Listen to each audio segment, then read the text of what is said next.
起来了你，不对了，我会不会你小学生？អំបញ្ញមិញហ្វាន់ឆាងយូទ្រាំនឹងយាយខាងដោយសារមានអារម្មណ៍ខុសនាងមិនដឹងថាគ្រួសារនាងមានគំនុំជាមួយអ្នកណាទើបនាំទុកដល់អ្នកភូមិតែពេលនេះបើយាយខាងមិនយល់មុខសោះថែមទាំងមកនិយាយដើមនាងរាល់ថ្ងៃអញ្ចឹងថ្ងៃនេះនាងនឹងបំពេញបំណងយាយខាងធ្វើជាតារាចង្រៃពិតប្រាកដម្ដងអញហ៊ានវីមនុស្សខ្ញុំវីឯងក៏មិនទាន់វីដែរគេឈ្មោះខ្ញុំត្រូវពួកឯងបំផ្លាញខ្ទេចអស់ហើយឯងគិតថាខ្ញុំនៅខ្វល់ពីអ្វីដែលអ្នកដទៃមើលមកខ្ញុំទៀតមែនទេប៉ុន្តែបើខ្ញុំចាប់ដើមវីមែនពួកអ្នកណាហ៊ានជួយឯងឃើញអ្នកភូមិធ្វើជាថ្លង់ធ្វើជាខ្វាក់ដើរចេញអស់ភាពក្រអឺតក្រទុំរបស់យាយខាងក៏បាត់អស់មួយរំពេចតាមពិតហ៊ូទៅមិនមែនឆាងនាងរុញទេគឺគេដេញឆាងនាងទៅដួលខ្លួនឯងទេគ្រាន់តែដំបងឆាងនាងរុញគេមិនដួលដែលឆាងនាងរុញព្រោះហ៊ូទៅដណ្ដើមស្គរឆាងនាងហើយទីងសក់នាងសំខាន់ជាងនេះទៅទៀតគឺគេថាឆាងនាងជាប្អូនស្រីរបស់តារាចង្រៃទើបឆាងនាងរុញគេដើម្បីការពារហ្វាន់ឆាងយូប្រឈមមុខនឹងគ្រួសារយាយខាងដែលអត់សិលធម៌ហើបមាត់ឡើងចោទថាហ្វាន់ឆាងយូជាអ្នកសម្លាប់ឪពុកម្ដាយទឹកភ្នែករបស់ហ្វាន់ឆាងយូក៏រមៀលធ្លាក់មកអញ្ចឹងគួរតែសម្លាប់យាយចាស់ឯងមុនទេដឹងខ្មោចប្តីខ្ញុំនៅស៊ូមិនទាន់ទៅណាទេមិនក៏ឯងខ្លាចម្ល៉េះឯងទៅខ្លួនឯងទៅហើយថ្ងៃក្រោយបើឯងហ៊ានប៉ះសក់ហ្វាន់ឆាងយូសំបីមួយសរសៃឯងប៉ះដៃណាខ្ញុំនឹងកាត់ដៃនោះខ្ញុំនៅខ្លាចឯងទៀតឬអីកុំមកបន្លាចខ្ញុំ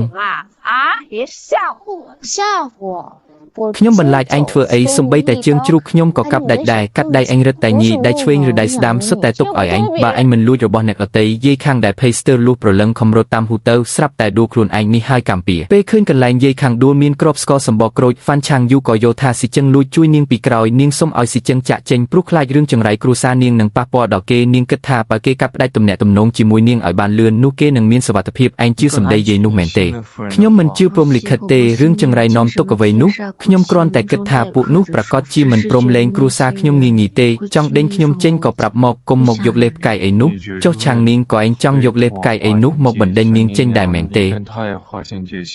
មិនបានទេនាងនៅតូចណាស់ខ្ញុំត្រូវតែយកនាងទៅជាមួយចុះហេតុអីចង់ដេញខ្ញុំស៊ីជឹងប្រាប់ហ្វាន់ឆាងយូថាបើត្រូវគេធ្វើបាបត្រូវចេះតបវិញប៉ុន្តែពេលនឹកឃើញថាអ្នកភូមិទាំងមូលកំពុងនិយាយដាំខ្លួនហ្វាន់ឆាងយូគិតថានាងអាចប្រដៅមនុស្សម្នាក់បានតែមិនអាចបិទមាត់អ្នកភូមិទាំងមូលបានទេមួយរំពេចនោះធ្វើឲ្យស៊ីជឹងនឹកឃើញរឿងកាលពីក្មេងដែលត្រូវវ័យស្វានធ្វើបាបគេបង្រៀនឲ្យហ្វាន់ឆាងយូចេះសម្លាប់មាន់ប្រមានស្វាបើនាងទុនខ្សោយនីគេធ្វើបាបទោះនាងចិត្តល្អយ៉ាងណាក៏គ្មានអ្នកណាជួយនាងដែរតែបើនាងជោគជ័យទោះធ្វើរឿងអាក្រក់យ៉ាងណាក៏មានមនុស្សមួយគំនោមកតាមបញ្ចែកបញ្ចើនាងដែររឿងខ្មោចព្រីបិសាចសុទ្ធតែជារឿងមិនសមហេតុផលបើនាងជាមែនហើយឃ្លាតឆ្ងាយពីគ្រួសារមីងចៅអ្នកដែលឈឺចាប់គឺអ្នកដែលពិតជាអាណិតនាងទៅវិញទេក្រោយពីស្រ័យកំហឹងបានហើយហ្វាន់ឆាងយូទើបយល់ថានាងខុសក៏សុំទោសស៊ីជឹងសង្ឃឹមថាគេនឹងនៅបន្តកុំចាក់ចេញទៅណាឯងចង់ឲ្យខ្ញុំទៅក៏ទៅចង់ឲ្យខ្ញុំនៅក៏នៅឯងពិតជាពូកែសម្រេចចិត្តមែនហ្វាន់ឆាងយូយកស្ករសម្បកក្រូចលួងស៊ីជឹងបានសម្រេចនាងនៅគិតទៀតថាថ្ងៃក្រោយមានលុយនឹងជួយស៊ីជឹងបើក្រុមហ៊ុនយាមទំនិញឡើងវិញនាងគិតថាស៊ីជឹងយល់ព្រមរៀបការចូលផ្ទះនាងក៏ព្រោះតែចង់សងគុណនាងវិញដែរឯងចង់ទូទាត់ជាមួយខ្ញុំឲ្យដាច់ស្រេចមែនទេ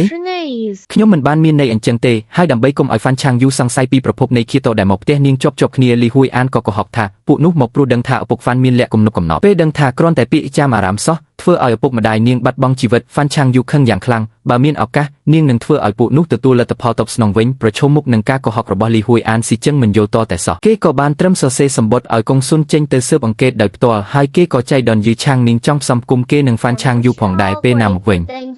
អុចភ្លើងក៏មិនទាន់ដេករាល់ថ្ងៃដេកតែក្រែតូចនេះ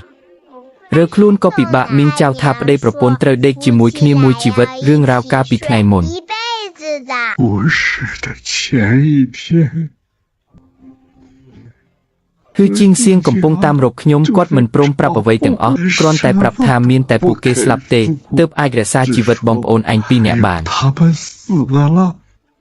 才能护住你们姐妹俩的幸福ទីបំផុតហ្វាន់ឆាងយូក៏ដឹងថាឪពុកម្ដាយនាងស្លាប់ដើម្បីការពារនាងនិងឆាងនាងឃើញហ្វាន់ឆាងយូចង់សងសឹកឲ្យឪពុកម្ដាយទោះត្រូវតាំងមុខជាមួយមហាមន្ត្រីវ័យក៏នាងហ៊ានស៊ីជឹងក៏គ្រប់គ្រងនិងកំដរនាងយ៉ាងស្ងៀមស្ងាត់ពីមុនគេក៏ស្ទើរតែឈួតព្រោះតែស្នេហាលើហ្វាន់ឆាងយូម្ដងរួចទៅហើយតើឯងចង់ធ្វើអីចង់ដាក់ថ្នាំសន្លប់ឲ្យពួកគេមែនទេរួចហើយមិនទៀតគ្មានទៀតទេ